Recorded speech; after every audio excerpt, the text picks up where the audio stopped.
Hello विद्यार्थी मित्रों, મારી YouTube ચેનલ HD એજ્યુકેશનમાં આપનું હાર્દિક સ્વાગત છે। આજે આપણે ધોરણ 12 સાયન્સમાં ચેપ્ટર નંબર 6 હેલો આલ્કેન અને હેલો એરીન વિશે અભ્યાસ કરવાનો છે।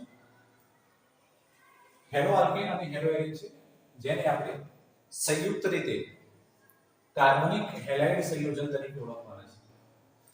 હવે મિત્રો પ્રશ્ન થાય કે કાર્બનિક હેલાઇડ સંયોજન એટલે શું? તો જો મિત્રો કાર્બનિક હેલાઇડ સંયોજનના જ પ્રકાર છે આ હેલો આલ્કેન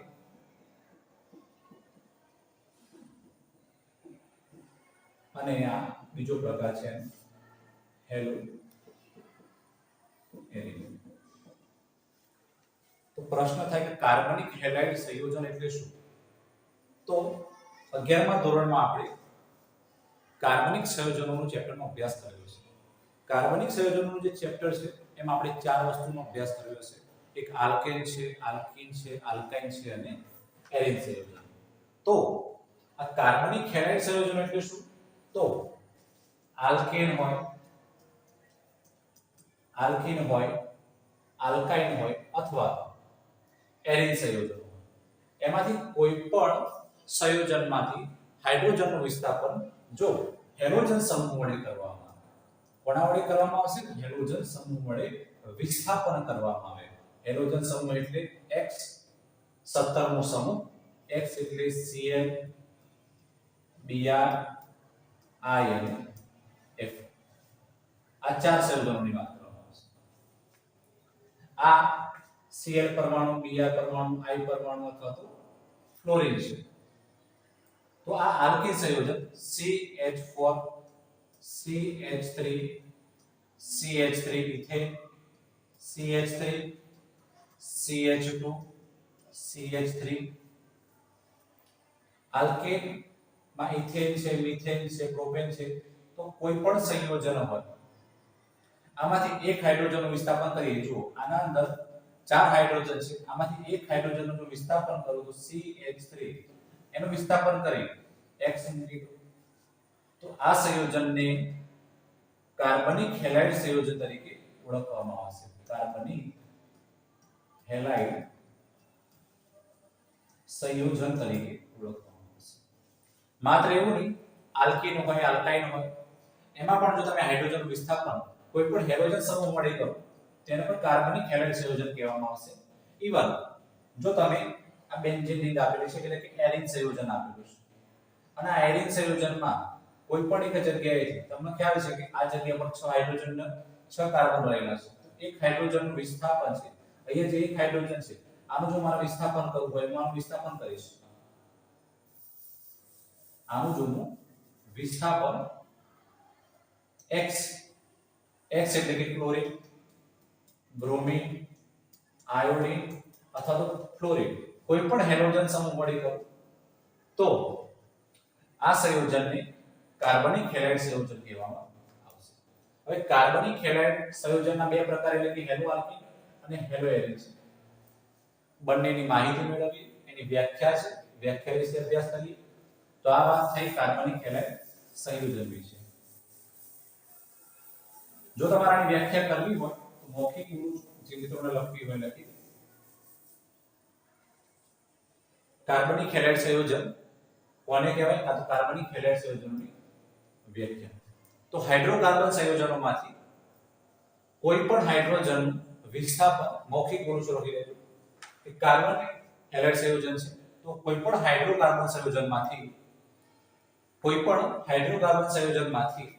એક હાઇડ્રોજન અથવા તો એક કરતા તમે વધારે હાઇડ્રોજન વિસ્થાપન કરો તો હાઇડ્રોજનનું વિસ્થાપન જો હેલોજન સમૂહ વડે કરવામાં આવે, હેલોજન સમૂહ વડે કરવામાં આવે તો બનતા સંયોજનને આપણે કાર્બનિક હેલાઇડ સંયોજન તરીકે ઓળખીશું।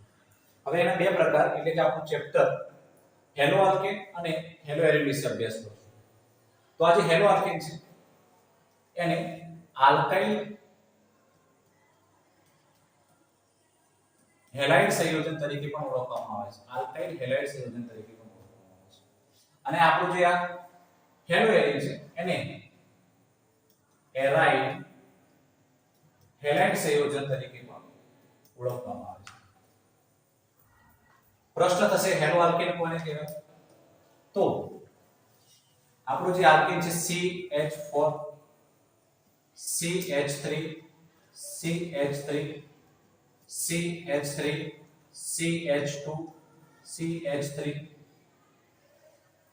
આને જો મારે આ પ્રમાણે લખવું હોય એટલે કે આપણું જે આલ્કેન સંયોજન છે આ આલ્કેન સંયોજન છે એને જો મારે 11 ની રીત પ્રમાણે એના સામાન્ય સૂત્રમાં દર્શાવવું હોય તો હું આ પ્રમાણે દર્શાવી શકું CH3H આલ્કેનનું સામાન્ય સૂત્ર હતું R H તો આ R બોન્ડ H છે એમાં R શું કહેવાય તો R ને કહેવામાં આવશે આલ્કાઇલ સમૂહ શું કહેવામાં આવશે તો R ને કહેવામાં આવશે આલ્કાઇલ સમૂહ આને જો મારે કહેવું હોય તો આને કહીશું મિથાઇલ જો આને હું લખું આ પ્રમાણે લખી શકું તો CH3 CH2 અને આ H આટલો ભાગ છે એને મારે કહેવું તો કહી શકું ઇથાઇલ આ જ પ્રમાણે આગળ વધીએ CH3 CH2 CH2 H આટલો ભાગ છે મારે કહેવું તો કહી શકું પ્રોપાઇલ જે આટલો ભાગ છે એને કહેવામાં આવે છે આલ્કાઇલ સમૂહ આલ્કેનના સામાન્ય સૂત્ર પરથી મેં લખ્યું છે અહીંયા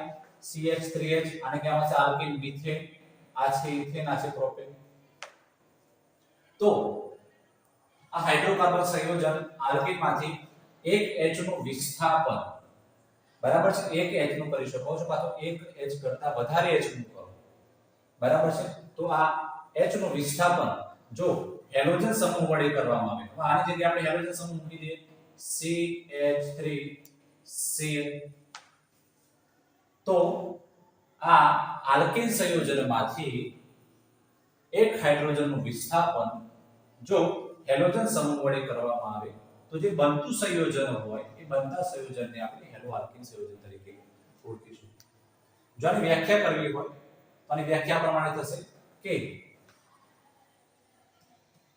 આલ્કેન સંયોજનમાંના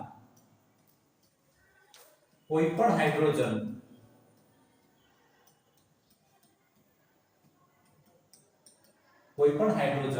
નું વિસ્થાપન હેલોજન સમૂહ વડે કરવામાં આવે હેલોજન સમૂહ વડે કરવામાં આવે તો બનતા સંયોજનને આપણે હેલો આલ્કેન સંયોજન તરીકે ઓળખીશું હેલો આલ્કેન સંયોજન તરીકે ઓળખીશું પ્રશ્ન થાય કે આલ્કાઇલ હેલાઇડ સંયોજન કેમ કહેવામાં આવે છે તો તમે જોઈ લો મિત્રો આની આગળ કયો સમૂહ છે આની આગળ કયો સમૂહ છે કયો સમૂહ જોડાયેલો છે આલ્કાઇલ સમૂહ જોડાયેલો છે આની આગળ આલ્કાઇલ સમૂહ જોડાયેલો છે તો આલ્કાઇલ સમૂહ જોડાયેલો હોવાના કારણે આપણે એને આલ્કાઇલ હેલાઇડ સંયોજન તરીકે ઓળખીએ છીએ તો આ વાત થઈ હેલો આલ્કેન જેની વ્યાખ્યા લખવી હોય સ્ક્રીનશોટ પાડવો લઈ શકે છે હવે આપણે હેલો એરિન સંયોજન વિશે અભ્યાસ કરીશું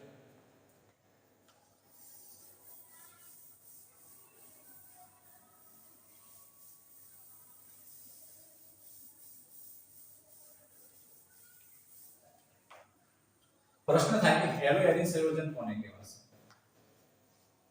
અથવા તો આપણે એમ કહી શકીએ કે એરાઇલ હેલાઇડ સંયોજન કોને કહેવામાં આવશે તો કોઈ પણ એરિન સંયોજન હોય આપણે એ બેન્ઝીન લઈ લઈએ છીએ બેન્ઝીનના 6 ખૂણે 6 હાઇડ્રોજન અને 6 કાર્બન હોય છે આપ સૌ જાણો છો તો આ સંયોજન છે એરિન સંયોજન છે હવે આ કોઈ પણ એરિન સંયોજનમાંથી એક હાઇડ્રોજનનું વિસ્થાપન ગમે તે જગ્યાએથી કરી શકો એક હાઇડ્રોજનનું જે વિસ્થાપન છે આ એક હાઇડ્રોજન છે આ હાઇડ્રોજનનું વિસ્થાપન જો કોઈ હેલોજન સમૂહ વડે કરવામાં આવે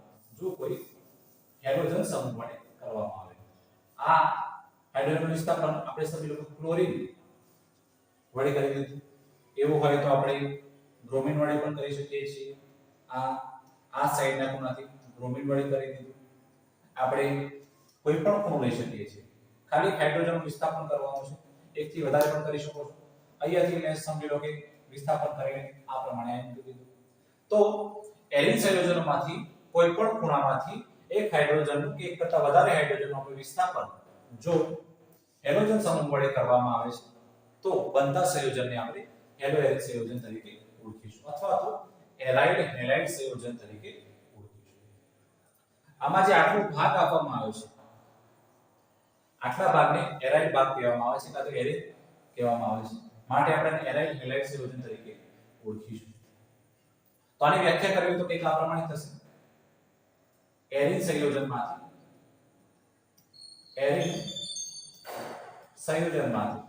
તો તે એરિન સંયોજનના કોઈ પણ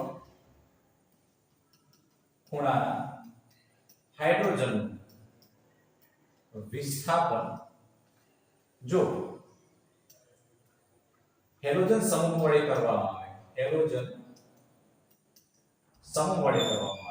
તો બનતા સંયોજનને હેલો એરિન સંયોજન અથવા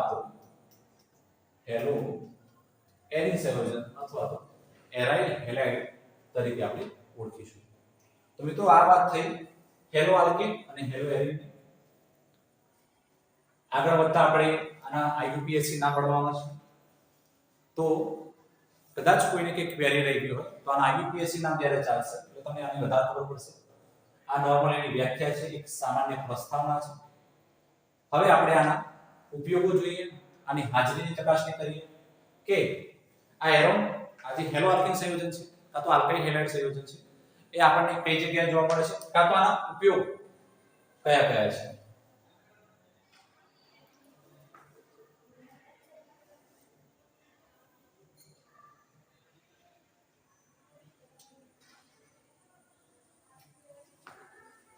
અહીં આપ સૌ જોઈ શકો છો આપણે એનસીઈઆરટી ની બુકમાં પહેલી જ લાઈન આપવામાં આવેલી છે. હેલોજનયુક્ત સંયોજનો જમીનમાંના બેક્ટેરિયા દ્વારા તેઓને તોડવાની પ્રક્રિયા સામે પ્રતિરોધકતા દર્શાવતા હોવાથી પર્યાવરણમાં દત્તપણે હાજર જોવા મળે છે. કહેવાનો મતલબ એ થાય છે મિત્રો કે હેલો એરિન અથવા તો હેલો આલ્કેન તો જે આ સંયોજનો છે એ પર્યાવરણમાં દત્તપણે હાજર હોય છે. કહેવાનો મતલબ છે કે પર્યાવરણમાં ચોક્કસપણે હાજર હોય છે. પર્યાવરણમાં આપણને ચોક્કસપણે જોવા મળે છે. વાત કરીએ આના ઉપયોગની તો આનો ઉપયોગ છે ઉદ્યોગોમાં પ્રારંભિક પદાર્થ તરીકે આનો ઉપયોગ થાય છે. બીજી વસ્તુ આપણે આના રોજિંદા જીવનમાં પણ આપણે ઉપયોગી છીએ. રોજિંદા જીવનમાં આપણે આને ઘણા ખરા ઉપયોગ કરીએ છીએ. અધ્રુવીય સંયોજનોમાં દ્રાવક તરીકે વપરાય છે. સૂક્ષ્મ જીવો દ્વારા બનતી ક્લોરીન પ્રતિજીવી એટલે મિત્રો એન્ટીબાયોટિક. આનું નામ આપણી એક્ઝામ માટે ખાસ યાદ રાખજો, ક્લોરોએમ્ફેનિકોન, જે ટાઇફોઇડના તાવના ઉપચાર માટે ઉપયોગી છે. બીજું છે ક્લોરોક્વિન, જે મેલેરિયાના ઉપચાર માટે આપણે ખાસ ઉપયોગ કરીએ છીએ. અને આ ખાસ વસ્તુ છે મિત્રો હેલોથેન શારીરિક શસ્ત્રક્રિયા દરમિયાન લખવામાં અહીંયા ભૂલ થઈ છે, નિશ્ચેતક તરીકે વપરાય છે. લખવામાં ભૂલ થઈ છે, નિશ્ચેતક તરીકે વપરાય છે. નિશ્ચેતક એટલે શું મિત્રો? તો જુઓ આપણે જ્યારે કોઈ જગ્યાએ હોસ્પિટલમાં ઓપરેશન હોય તો ઓપરેશનમાં વ્યક્તિને બેભાન કરવાનું હોય ને તો વ્યક્તિને બેભાન કરવા માટે આપણે આ હેલોથેન વાપરીએ છીએ. બે વસ્તુ વપરાય છે, એક છે હેલોથેન, ધ્યાન રાખજો, એક છે હેલોથેન અને બીજું છે ક્લોરોફોર્મ.